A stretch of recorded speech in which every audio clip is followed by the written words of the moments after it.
Welcome to Within the Frame, where we bring the most pressing issues across the globe into focus. I'm Kim Mok-yeon.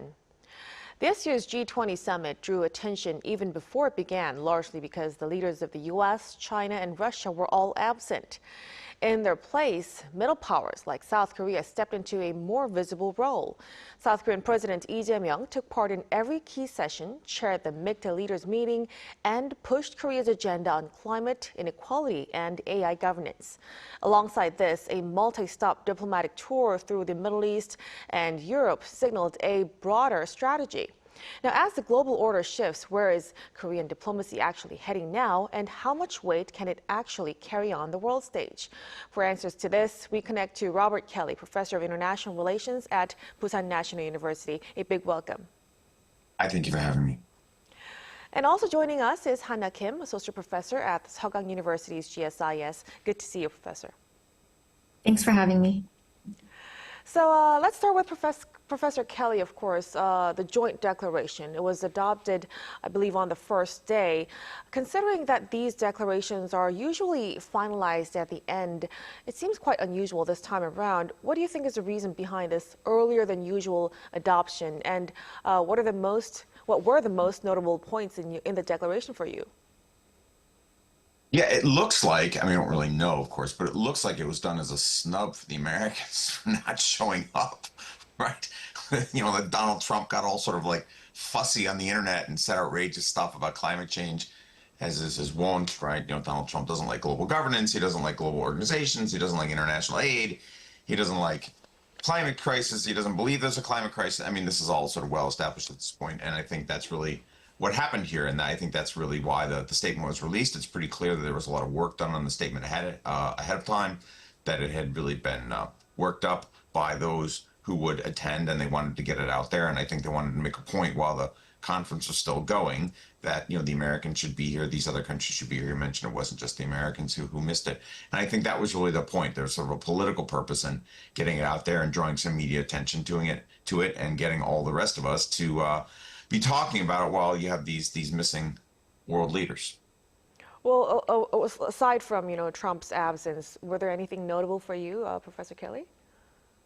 Well, I think the big issue was climate change, and then of course aid for developing countries. This is a particularly big issue because the United States just completely eliminated all of its international development assistance, and even though America's percentage of GDP given in aid is quite small, the United States, just in absolute terms, because its economy is so large, has been a really big donor. There's a big debate now in the American media about whether or not these cuts that were put through by Elon Musk are actually directly responsible for fatalities in Africa, right? There's a real tricky causal question here, right? You could argue that African states have primary responsibility for their own people, but nonetheless, these cuts were very fast and they were very deep, and so we had all these programs that were suddenly cut off, and some of them apparently were pretty close to life-saving. And so I think that's another purpose here, right? To sort of get out there and sort of make these arguments that poor countries need this assistance and stuff like that.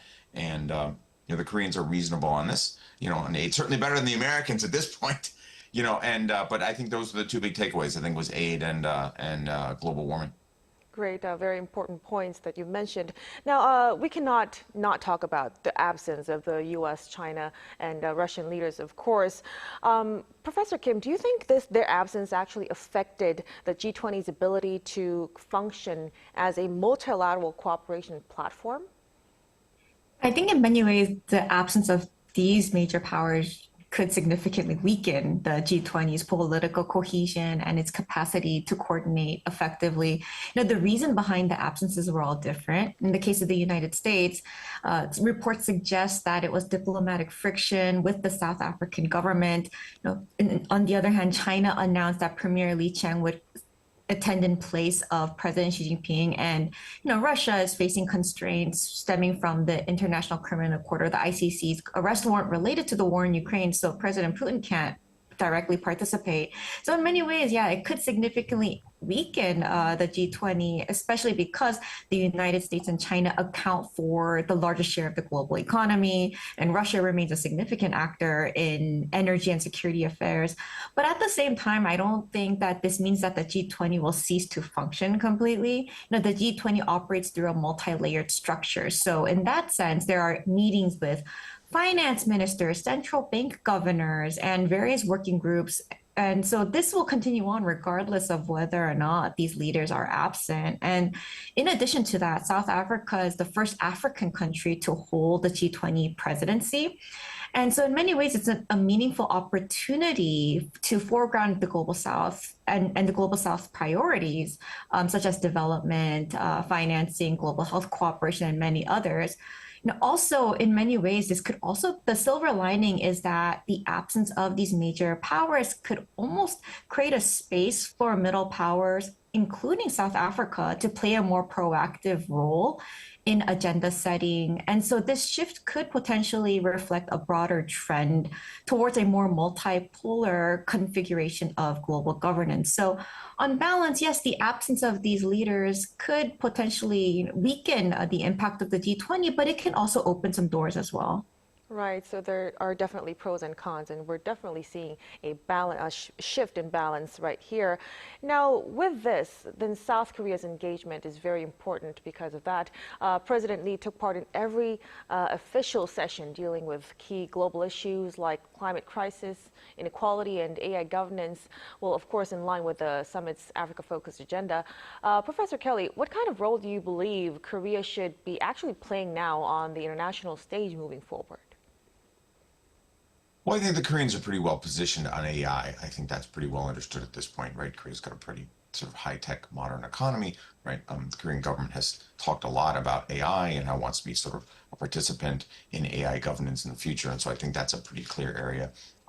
South Korea's percentage of GDP given in official development assistance is the highest it's ever been. I believe it's something like 0.22% of GDP. Now, that's actually lower than the UN recommends, which is 0.7% of GDP, but I'm not sure any states in the world, other than I think Luxembourg, make that number. Certainly the Koreans are more generous per capita than the Americans and a lot of other countries. And so that gives Korea a bit of a voice on aid. But I would argue that Korea, like many wealthy countries, could actually give a great deal more, right? I mean, Korea's a pretty wealthy place and could do more, give more, right? So maybe help fill in some of that gap by the destruction of USAID.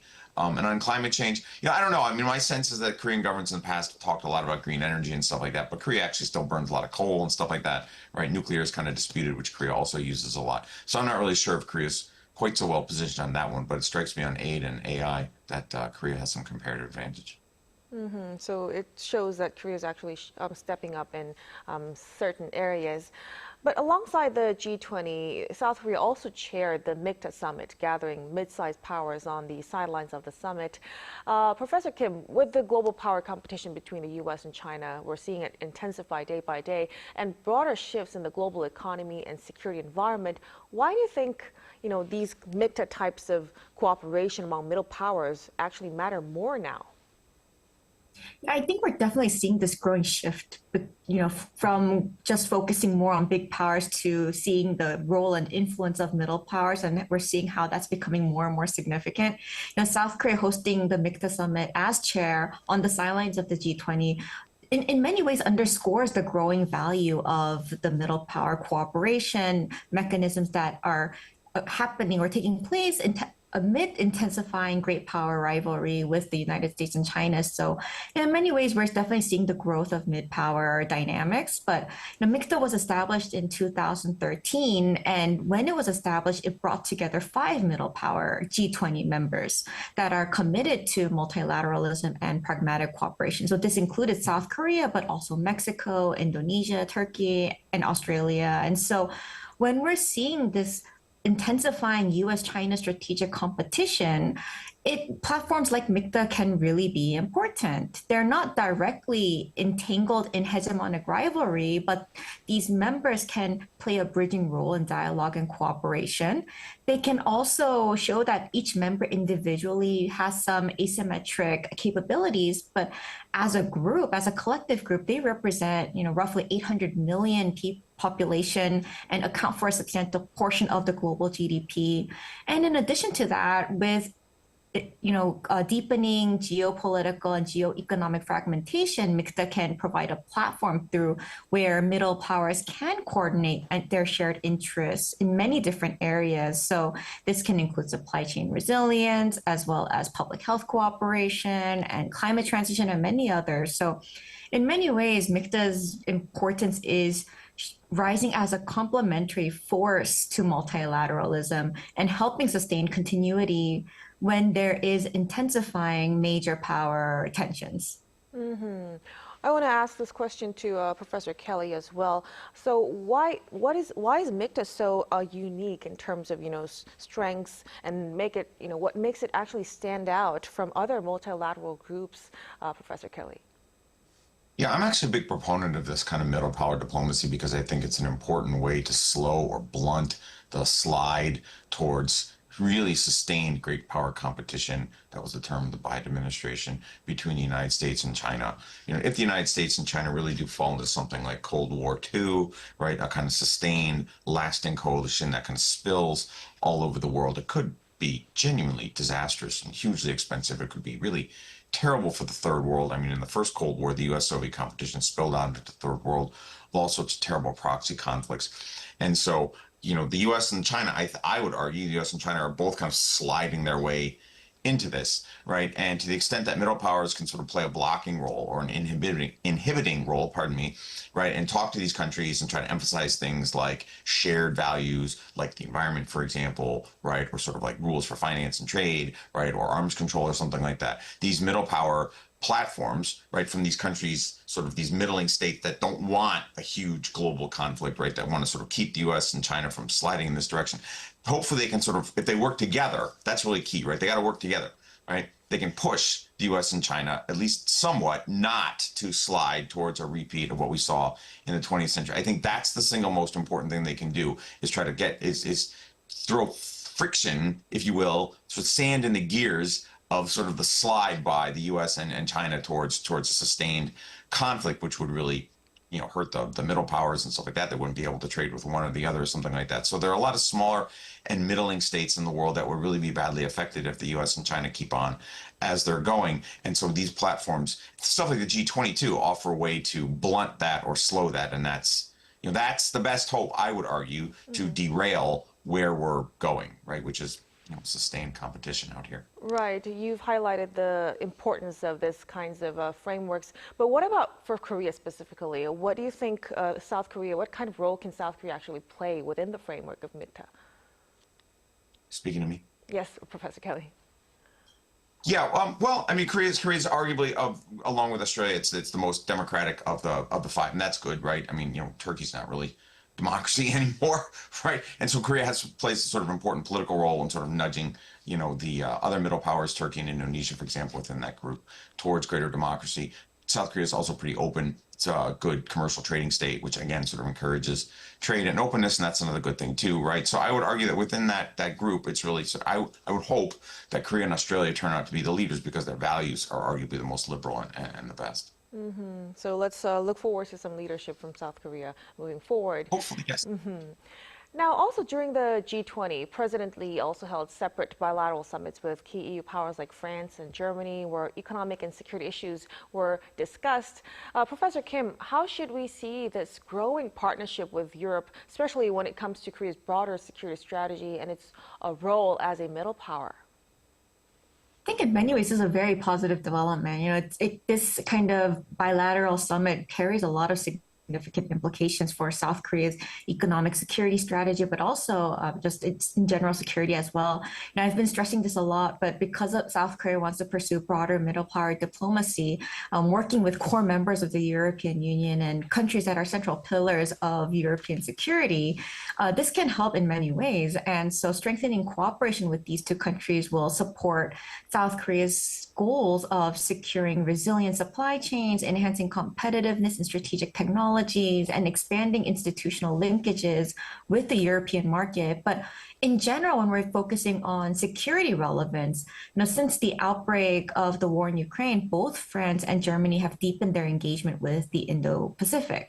And they've expanded cooperation with regional partners such as South Korea as well. And so by institutionalizing regional or regular security consultations with these countries, South Korea positions itself to play a bridging role between Europe and the Indo-Pacific at a time when security dynamics of the two regions are becoming increasingly intertwined. So this aligns closely with South Korea's middle power diplomacy.